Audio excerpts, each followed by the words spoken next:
Hello, আমি Mona Lisa. তোমরা আগের শর্টসে দেখেছো এই যে গাঁদা ফুল, রাস ফুল আর এগুলো হচ্ছে মাদারি গাছের পাতা দিয়ে আমি এই ডিজাইনটা করেছিলাম। তো আমার ভালো লাগছিল না ওই ফুলের ডিজাইনটা।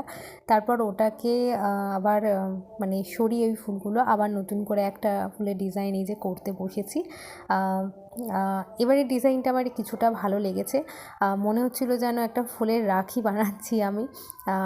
তো যাই হোক, অনেক দিন পর আমি আবার ফুলের ডিজাইন করলাম। তো কেমন হয়েছে এই ফুলের ডিজাইনটা কমেন্ট করে জানিও। দেখি, ইচ্ছে তো আছে এবারে এরকম কিছু কিছু ফুলের ডিজাইন করব এই রাসফুল আর গাঁদা ফুলগুলো দিয়ে। আর একদিন রাসফুলের মালাও গাঁথবো ভেবে রেখেছি। দেখি কবে রাসফুলের মালাটা গাঁথি। অবশ্যই তোমাদের রাসফুল দিয়ে মালা গাঁথলে সেই শর্টস তোমরা দেখতে পাবে। তো আজকে ফুলের ডিজাইনটা করতে আমার বেশ ভালোই লাগলো। প্রথমেরটা তো জাতা ফুলের ডিজাইন করেছিলাম, মানে আগের শর্টসে যেটা দেখলে, আর এটা একটু ভালো মনে হয়েছে।